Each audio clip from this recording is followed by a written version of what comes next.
Welcome sa inyo mga Ginoo at Binibini. Welcome sa isa na namang reaction video. Sa isa na namang episode ng Maria Clara at Ibarra. Nagkaunsihan kaya sa exchange gift ng sulat sila Salvi at si Clarita? At kamusta naman kaya ang impromptu date nila Fidel at Clay para kay Aling Sisa? Okay, huwag na natin patagalin. Panoorin na natin. Fidel, anong petsa na? Bakit may parol na? Siyempre na, Binibining Clay. Ilang araw na lang ipasko na.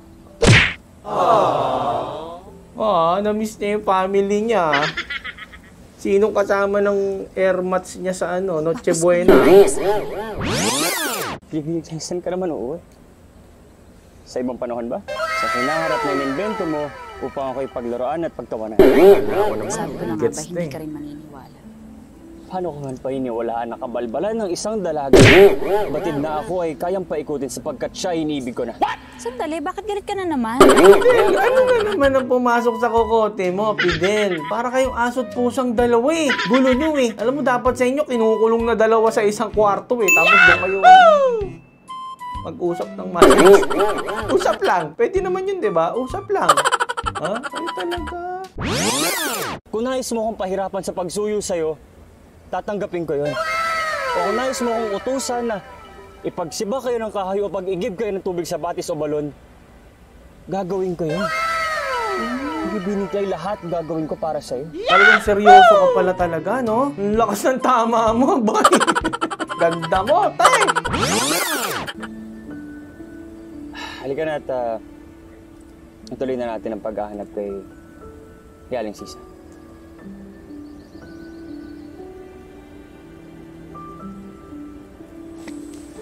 Doon pala talaga kayo nagsigawan doon sa gitna ng daanan, no? Di pala kayo nahiya? O paano na, mamaya nakakalat na yan sa Facebook group ng San Diego. Pinagtitismisan na kayo. Sa loob ng 6 na taon, ay hindi kami nabibiyayaan ng anak ni Santiago. Gaya ba? Kami ay pinagpala ng kami ay tumira sa San Diego. At kayo ay aming naging kaibigan. Padre, pagdamutan niyo na po ang halagang ito. Naway makatulong po ito sa mga gastusin sa inyong simbahan. Si Damaso ba yun? Bakit may pork na? Ay, ano pala to? Tradisyon ng mga pare dati, nakalbuhin talaga yung nila. Hindi naman talaga pork na si Salvi eh. Papakita kaya dito kung paano hinalay ni Damaso yung nanay ni Clarita. GMA ha, sabihin mo GMA ha, para tatakip ako ng mata. Mabuti pa yung sumama kayo sa akin, Doña Pia, sa Ubando. Hihilingin natin sa mapaghimalang patron ang biyaya niya. Magsasayaw kayo sa Ubando? Ilan nag-una ang pangarap ng aking asawa nang ako ay magdalang tao. Damaso, makatingin ha. Hindi yan pagkain. Kung kabataan pala ni Damaso, medyo tambay siya sa kusina. Nako, checkmate ka, Doña Pia.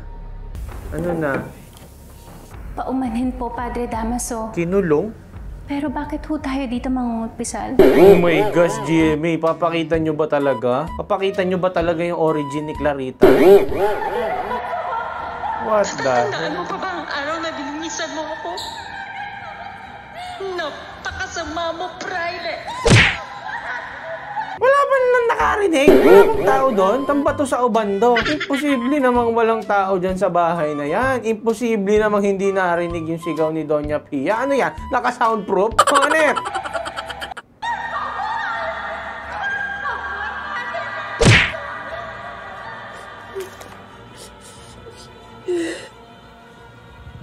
Yun na yun. Yun na yun. Nabuntis na si Doña Pia doon. Grabe pala si Damaso, no? Tumatagos yung Sorry. Meron pa kayang ganito ngayon? Ha? Ako nagtatanong lang. Meron pa kayang ganito ngayon? Bakit hindi mo kayo sasama sa iyong dadalawang pagtitipon?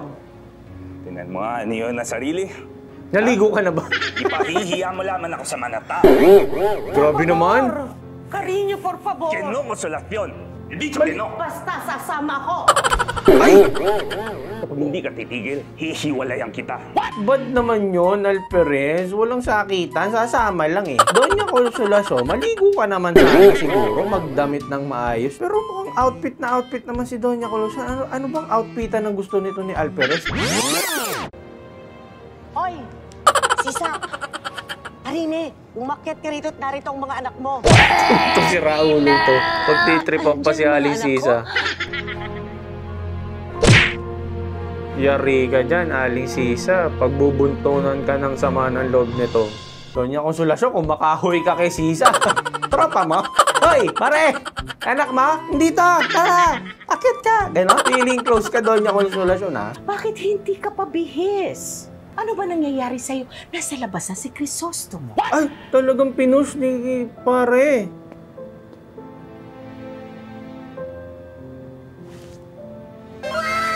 Buenas noches, Maria. Tila hindi ka pa nung nakagayak, Maria. Paanong gayak ba ang gusto nyo? Okay naman ah. Anong gayak ba? Gusto nyo ba ng naka-corona?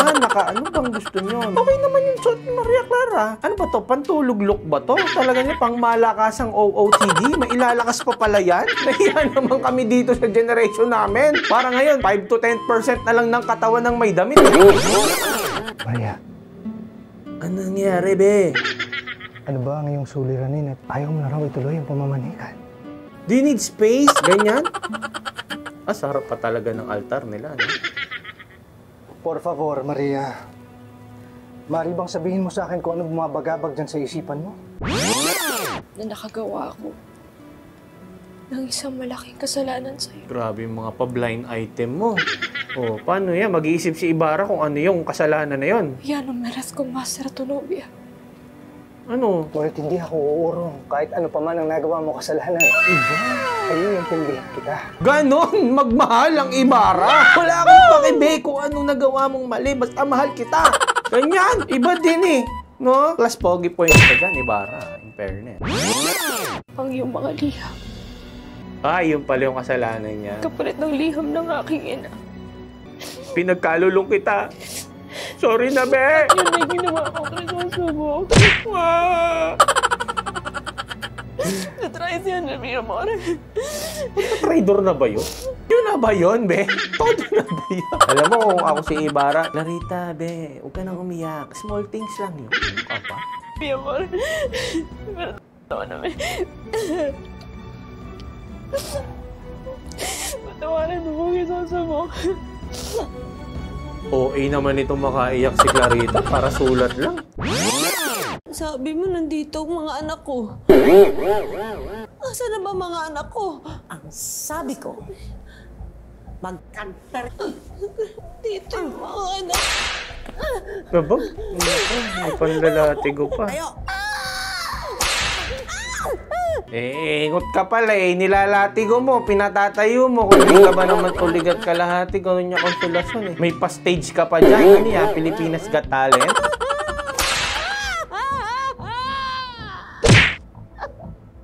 Magsayaw ka at umawit. Tayo! Uy! Bakit mo ba siya pinapag-sing and dance? Hindi yun ang talent niya. Drama. Kita mo naman, uma-acting na nga yung tao eh. It's a yes for me, Aling Sisa.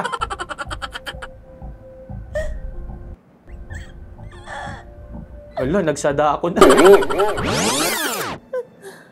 Sadista to ah. Uy! Aray ko naman! Tulungan mo akong kalimutan ang aking kasumpa-sumpang kapalaran. What? Dapat pumunta ka sa psychiatrist, ganyan. O kaya, wala ka bang kaibigan na pwedeng kausapin? Bakit ganyan? Ano ba namang trip to? Tawarin mo mo, Crisostomo. Napilitan lang akong gawin yan kasi tinakot niya ako. Yahoo! Kebs daw. Kebs, be. Wala man lang ako natatandaan na sumulat sa akin ng liham na ikasisira ko. Yun naman pala eh. Nag-iiyak-iyak ka dyan, drama-drama. Wala naman palang masama doon sa mga liham ni Ibarra eh.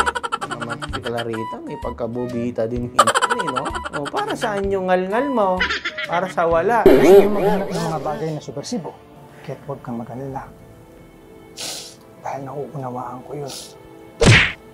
Yahoo! Ngunit, ano tong liham na yung ina? Sinasabi mo makakasira sa iyong ama at sakura.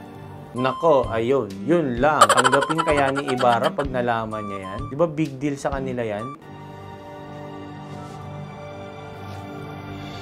Ay, pabasa niya kay Ibarra.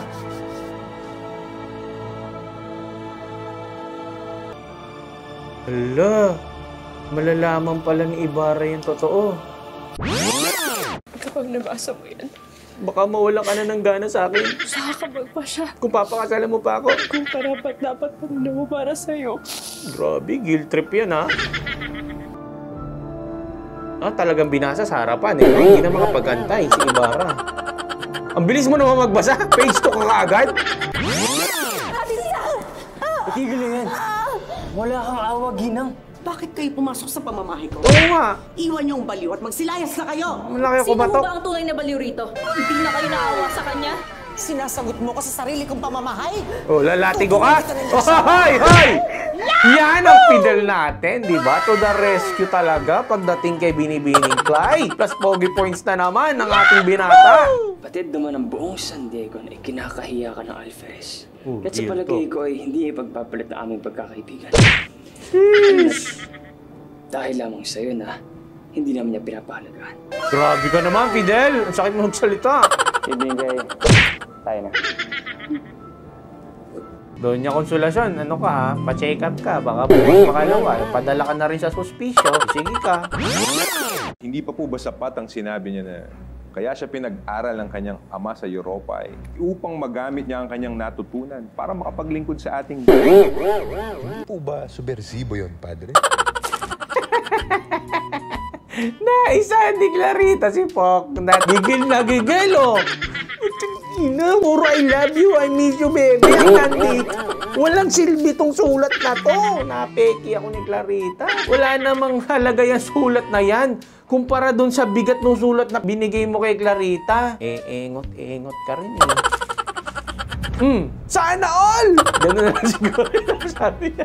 Natuto ka lang magbasa ng konti. Hindi mo naman maintindihan. Nagsayang lamang tayo ng panahon na magbasa sa mga liham ni Crisostomo. Ang panulat ni Senyor Ibarra, halos ganito ang inyong panulat. Ano ibig sabihin? Tingnan mo nga naman. Isang Indyong may kakarampot na dulong sa pagsulat at pagbasa. Akalain mo yun? Nahalata mo? Bibigyan mo pa ako ng isang magandang ideya. Oh my gosh! Sheesh! Magpapalsificate ka ng document to next level, ha? Good job. Landas mo patungong langit, Renato ay nakahanda.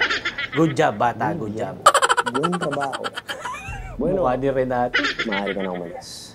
At tatawagin na lang kita pag kailangan na kita. Si Padre. Na-good job si Renato eh, no? Wala bang bonus dyan, boss? Trabaho. Nang gayon makakagawa na ako ng ebidensya ng isang kontra-gobyernong kaisipan. Ganun ba nangyari talaga sa Noli? Sorry, hindi ko talaga maalala. Itong part na to, siguro mga napasarap na ako ng tulog talaga sa klase, kaya hindi ko na maalala eh. Talaga bang ginawa ni Salvi yun? Ha? Comment nyo nga. Tingnan natin kung matutuloy pa ang kasal nyo ng inyong minamahal. Hindi kaya mas mauna ka pang matuluyan dyan sa ubo. Parang palala ng palala yung ubo mo. Dati every sentence ang ubo mo. Ngayon sa una, sa gitna at sa huli na yung ubo mo. Inom ka na ng gamot.